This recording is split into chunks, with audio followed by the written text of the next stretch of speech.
tous, nous voici repartis pour refaire une pâte à baguette. Donc on met 640 g d'eau,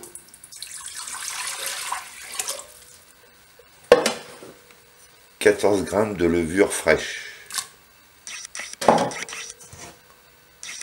1 kg de farine,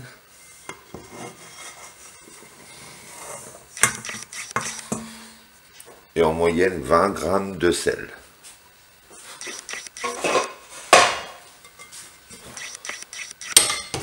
On met au robot, position entre 1 et 2, moi je mets.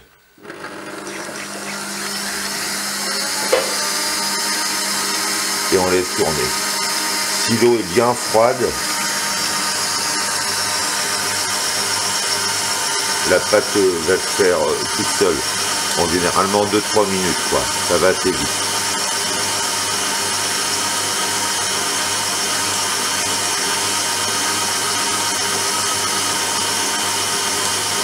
On voit déjà que la pâte commence à se former.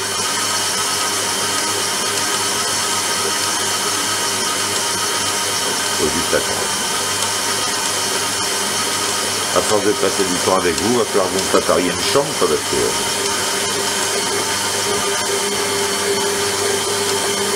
là on voit la pâte qui commence, ça devient bon.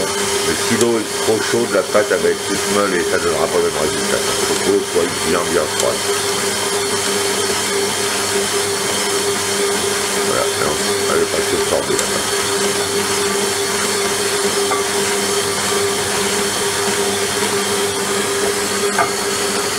En attendant, on farine un peu dans le travail, pour que la pâte colle. Et là, la pâte elle est faite. Là, la pâte est faite, on se farine un peu les mains. Et normalement, la pâte elle s'en va toute seule. Voilà. Et c'est là où ce qu'il faut, c'est aller relativement vite. Je vais essayer, je vais en avoir plein les mains. Si je la prends tout doucement, ma pâte, voilà, j'en ai plein les mains. Donc, c'est pas la bonne solution, il faut vraiment aller vite. Là, si vous allez vite comme ça, on farine. Voilà. Tant qu'on la garde pas dans la main, la pâte, en fin de compte, elle colle pas. Si je garde la main dessus, comme là, regardez, je l'enlève, voilà. Là, c'est foutu. Si je vois le malin, voilà. Petit couillon, Bruno. Et voilà, c'était pour vous faire voir. En fin de compte, il faut faire des gestes rapides, parce qu'on dit toujours, oh, la pâte, moi, colle. J'arrive pas à la manipuler, mais voilà, il faut faire des gestes rapides. Et après, on finit de la former en boule, elle était déjà quasiment faite. Donc en fait, il n'y a quasiment rien à faire. Donc là, vous regardez, elle est quand même... Là, on a une belle pâte qui va avoir envie de pousser. Bon, dans ma tête, j'ai chanté la chanson de Bruno. C'est pour ça que ça aide beaucoup. Je vous conseille de faire pareil. Après... on recommence pareil avec le saladier, on la pousse, hop. Saladier, un torchon, on la met comme ça à l'envers, bon côté en dessous, le truc. Vous recouvrez, dans le four allumé 45 minutes, ou alors entre 45 minutes et 1 heure à température ambiante, tout dépend de la température. Nous en ce moment il fait froid, donc... ça va être une bonne heure, mais en été, généralement, ça peut même aller jusqu'à 30 minutes si vraiment il fait chaud, quoi. Quand vous devez toucher la baguette, elle va avoir gonflé un peu et pas être trop molle.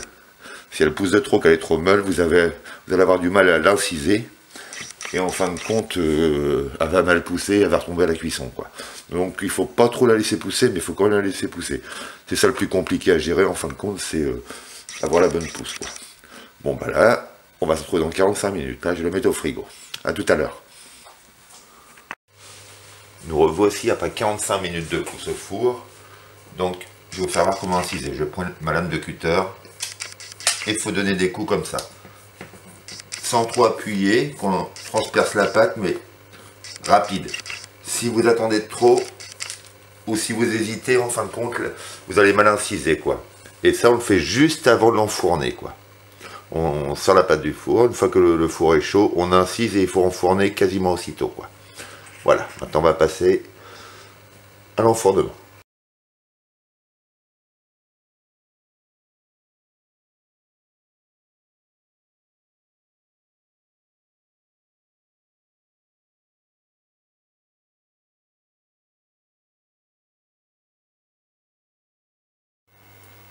Voilà, j'espère que vous réussirez à faire les mêmes. On reconnaît un pain qui va être aéré quand il s'ouvre bien, comme ça. Quand les incisions s'ouvrent bien, c'est que le pain va être aéré, quoi. Et va être bon. S'il ne s'ouvre pas et qu'il ne monte pas beaucoup, le pain va être trop tassé et va pas spécialement être bon, quoi. Voilà. Bon bah j'attends vos photos. À bientôt.